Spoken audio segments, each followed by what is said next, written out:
3 दिन ऐसे रहेंगे, 3 बार ऐसे रहेंगे, 3 तिथियां ऐसी रहेंगी, 3 समय ऐसा रहेगा जिस समय पर तेरे द्वारा निर्मित शूल को भी शिव धारण करेगा और जगत का कल्याण करेगा। 3 दिन, 3 तिथियां, 3 बार, 3 नक्षत्र, 3 घड़ी, 3 पल।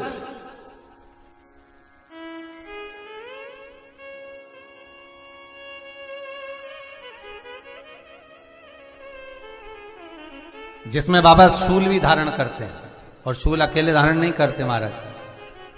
जो धतूरा होता है ना, दर्शन करें धतूरे के, कांटे कांटे सा होता है धतूरा, तो वो धतूरे के साथ में बाबा शूल धारण करते हैं, बेलपत्री के शूल को। ये बहुत बहुत आनंदमय कथा है महाराज जी। जिसके जीवन में हमेशा कांटे ही मिले हैं। बेटी बड़ी हुई तो घर में मायके में दुख देखा, और मायके से गई ससुराल में तो ससुराल में दुख देखा।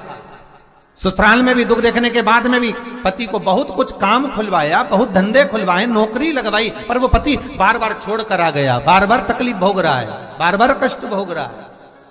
फिर थोड़े दिन काम करता है, थोड़े दिन छूट जाता है, फिर व्यापार में बढ़ता है, फिर छूट जाता है, फिर कोई दुकान खुलवाई, थोड़े दिन अच्छी चली, फिर वापस वहीं घर पर आकर बैठ गया। अर्थात उसके जीवन में वो शूलता चल रही है। तो बाबा देवाधिदेव महादेव कहते हैं, ये 3 घड़ी, 3 पल, 3 नक्षत्र, 3 समय, 3 दिन में जो शूल मुझे समर्पित करता है, उसके जीवन से मैं शूल हटा देता हूं।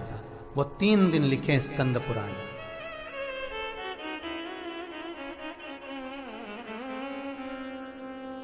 महाराज, बैसाख महीने में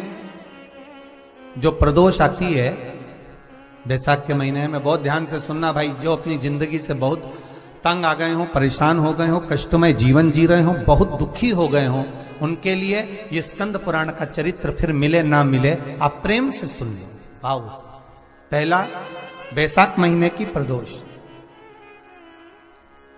चाहे वो शनिचरी प्रदोष हो, चाहे रविवार की हो, सोमवार की हो, मंगल की हो, बुधवार की हो, गुरुवार की हो, शुक्रवार की हो, शनिवार की हो, कोई भी वार की हो, पर बैसाख महीने की प्रदोष, प्रदोष काल में शाम का समय, सूर्य डूब रहा हो, बस डूबा ही हो, और उस समय पर सूर्य के डूबन के तुरंत बाद बाबा को धतूरे के साथ में बेलपत्री ना चढ़ाते हुए, बेलपत्री के वृक्ष के 7 कांटे बाबा के शिवलिंग पर समर्पित करे जाते हैं महाराज, अपनी जिंदगी में अड़चनों को हटाने के लिए। फिर आप जिस व्यापार में उतरे, जिस व्यवसाय में उतरे, जिस नौकरी में उतरे, आप दिल से करें, आपको तरक्की मिलेगी। आप हार नहीं सकते, नीचे नहीं आ सकते, उन्नति पर ही चढ़ेंगे। एक वैशाख मास की प्रदोष। दूसरा, शिवरात्रि के दिन मध्याह्न का समय महाराज, जो बड़ी शिवरात्रि होती है माघ की, बड़ी शिवरात्रि के अंतर्गत मध्याह्न का समय, दोपहर के ठीक 12 बजे, चाहे फिर वो कोई भी दिन हो महाराज, शिवरात्रि जिस दिन पड़ रही हो,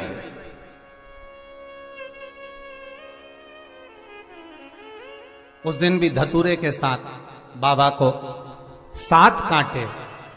बेलपत्री के वृक्ष के समर्पित होते हैं महाराज। इसमें आप ये वाले जो कांटे हैं, जो शिवरात्रि के दोपहर 12 बजे वाले हैं, अगर कोई मदिरा पीने वाला हो, व्यसन में डूबने वाला हो, कोई जुआ खेलने वाला हो, कोई गलत वैश्यावृत्ति करने वाला, या अपने मार्ग से विचलित कोई व्यक्ति है, उसके लिए भी ये कांटे बहुत काम आते हैं महाराज। दूसरा, पार्वती, तेरे द्वारा तेरे नयन अश्रु से जो प्रगटा हुआ बेल का वृक्ष है, द्वितीय शूल मैं वहां धारण करता हूं, तृतीय शूल, तीसरा शूल जो वर्णन करा गया महाराज, भगवान श्रावण के महीने में जो भी दूसरा सोमवार पड़े, जो भी पड़े, श्रावण के महीने का दूसरा सोमवार, आप सबको पहले भी श्रावण के महीने में जो कथा कही उसका व्याख्यान वर्णन करा कि श्रावण का महीने का महत्व क्या है, वो भी आपको ऑनलाइन कथा में आप लोग सुन चुके हैं, लाइव कथा में श्रावण का पूरा महत्व बताया था कि श्रावण के महीने में शंकर भगवान को पूरा लेखा जोखा का भार प्रदान किया गया था। दूसरा सोमवार, श्रावण के महीने का जो दूसरा सोमवार होता है, उस दूसरे सोमवार में रात्रि के समय पर, अर्थात शास्त्र अब घड़ी और पल का स्मरण करेंगे तो रात्रि के बजेंगे 10 से 12 बजे, मारे 10 से 12 के बीच में धतूरे के साथ बाबा को शूल समर्पित होता है महाराज। ये भी हमारी बाधाओं को, हमारी तकलीफों को, व्यापार व्यवसाय के लिए, नौकरी सर्विस के लिए, बहुत सारे एग्जाम में आप बैठ लिए, गवर्नमेंट एग्जाम के लिए बैठ लिए, नहीं हो रहा, ये 3 बार मेरे शंकर को बेलपत्री के वृक्ष के शूल समर्पित होते हैं, उसका आनंद पाना और उससे अपने को सुख प्राप्त करना। जब एग्जाम में बैठो, किसी परीक्षा को आप दे रहे या कोई सब्जेक्ट, कोई विषय, कोई प्रश्न का उत्तर आपको याद नहीं हो रहा,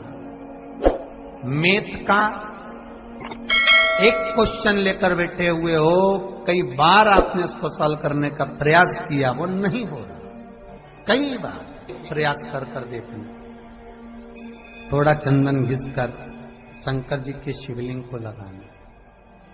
5 मिनट हो जाएं, उस शिवलिंग में से निकालकर ब्रह्मांड में मध्य में लगा लेना, फिर उस प्रश्न का उत्तर याद करने बैठना,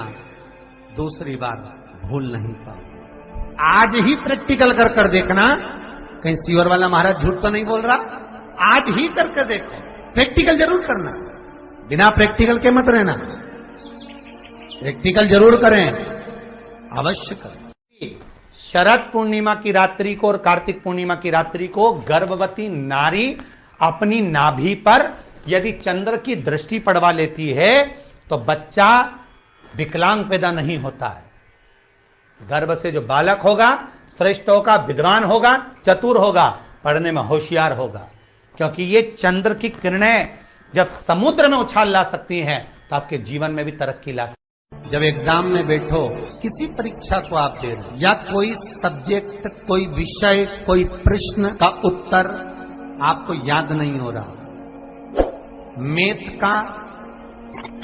एक क्वेश्चन लेकर बैठे हुए हो, कई बार आपने उसको सॉल्व करने का प्रयास किया, वो नहीं हो रहा,